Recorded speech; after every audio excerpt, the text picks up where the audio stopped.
18 जून 2024 को आरती हमेशा की ही तरह सुबह 8:30 बजे अपने काम पर जा रही होती है। तभी पीछे से एक आदमी भागते हुए आता है और एक बड़े से स्पैनर से आरती के सर पर हमला करता है। आरती वहीं रोड पे ही गिर जाती है और वो आदमी उस स्पैनर से उस पे हमला करता ही रहता है। उसने करीब 28 सेकंड में 16 बार आरती पे हमला किया था, जिसकी वजह से आरती की मौके पर ही मौत हो जाती है। आखिर क्या है पूरा मामला और इतने लोग आसपास होने के बावजूद भी किसी ने आरती की मदद क्यों नहीं करी, हम आज के केस में देखेंगे।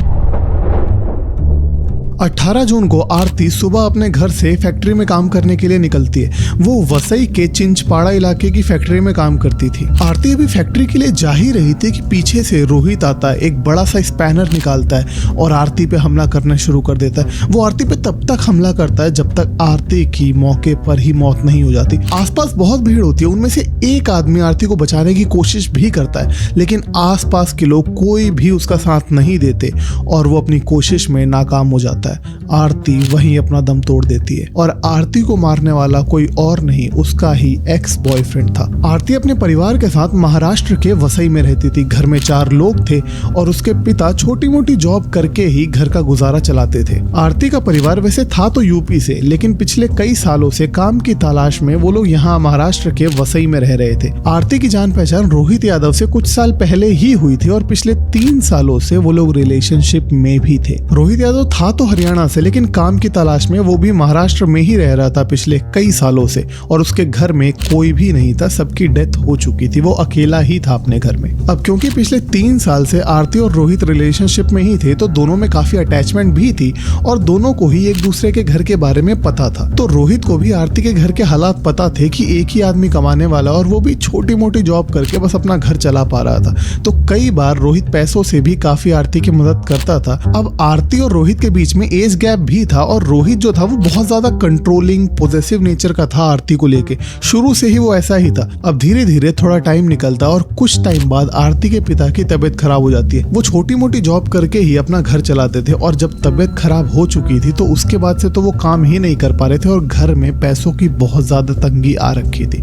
उस वक्त आरती सोचती है कि मैं जॉब करके थोड़ा घर संभाल लेती हूँ कुछ महीने, जब तक मेरे पापा की तबीयत ठीक हो जाएगी। अब जब आरती काम करने की सोचती है तो वो रोहित को बताती है और रोहित ही उसकी एक फैक्ट्री में जॉब लगवाता है और आरती वहां पे जॉब करना शुरू कर देती है। और यहाँ से सारी के सारे कलेश जो थे वो शुरू हो जाते हैं, क्योंकि अब जब आरती जॉब करना शुरू करती है तो वो फैक्ट्री में जाती है तो वो लोगों से मिलती है, उसके कुछ लड़के भी दोस्त बनते हैं और यहाँ से रोहित का जो पॉजेसिव और कंट्रोलिंग नेचर था वो अब आगे बढ़ना शुरू हो जाता है। अब यहाँ पर रोहित के हिसाब से जब आरती फैक्ट्री में काम करना शुरू करती है तो उसके कुछ लड़के दोस्त बनते हैं और वो लोग कुछ ज्यादा ही क्लोज हो जाते हैं। ऐसा रोहित को लगता था कि इन लोगों का अफेयर चल रहा है और ये चीजें रोहित को इसलिए लगती थी क्योंकि जब से वो फैक्ट्री में काम करना शुरू करती है आरती, उस टाइम के बाद से धीरे धीरे जो मैसेज के रिप्लाई थे वो भी लेट आने शुरू हो जाते हैं। कॉल कभी उठाई कभी ना उठाना, ये चीजें कंटिन्यू होती रहती है और कुछ टाइम के बाद कॉल मैसेज बिल्कुल ही बंद हो जाते हैं। आरती एक तरह से इग्नोर करने लगती है, ऐसा रोहित को लगता है। और रोहित को ऐसा लगता है कि क्योंकि अब आरती का किसी और के साथ अफेयर चल रहा है इसीलिए वो मैसेज नहीं कर रही है, फोन कम कर रही है, बातचीत बिल्कुल बंद हो गई है। अब इन चीजों पर रोहित और आरती की लड़ाई होनी शुरू होती है। थोड़ी थोड़ी लड़ाई कभी बढ़ जाती थी, कभी नॉर्मल चीजें रहती थी।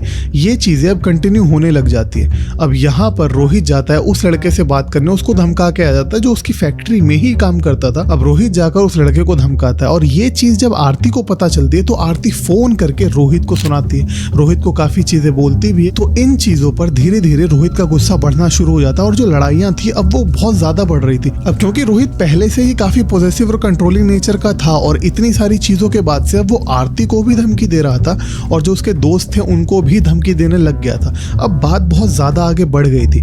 अब यहाँ पर आरती उससे अलग रहने का सोचती है। 8 जून को वो दोनों मिलते हैं। रोहित को ऐसा लगता है कि उसका अफेयर चल रहा है, लेकिन आरती ये सब चीजों को मना करती है कि वो सिर्फ दोस्त है और इन चीजों में लड़ाइयां थोड़ी ज्यादा हो जाती है, बहसबाजी ज्यादा हो जाती है और रोहित आरती का फोन तोड़ देता है और उसको काफी धमकाता भी है। अब यहाँ पर आरती डर के सीधा पुलिस स्टेशन में कंप्लेन कर देती है कि रोहित ने मेरा फोन तोड़ दिया है और जो धमकाया था वो चीज वो पुलिस वालों को बताती है। इसकी प्रॉपर एक रिपोर्ट भी लिखी जाती है। शनिवार को जान सहित मारने की कोशिश की थी, कंप्लेन किया है अचोले तला। तो उन्होंने बोला कि एवर संस्थान में आओ, तो हम लोग ने गया था। देखो हम लोग पूरे दिन उधर ही बैठे हुए थे, उन्होंने कुछ किया नहीं, बस 1-2 डंडा मारे। बोलते फिर हम लोग बोले कि सर आप क्या होगा, बोलते कुछ नहीं होगा, अब जाओ, कुछ नहीं करेगा। और उन्होंने पैसा खाया और बोलते कि क्या 150 के लिए झगड़ा कर रहे हो, जाने दो, अपना बनवा लेना मोबाइल। अब रोहित का गुस्सा बहुत ज्यादा बढ़ चुका था क्योंकि आरती ने ब्रेकअप भी कर लिया था और अब वो पुलिस वालों से भी मार खा चुका था।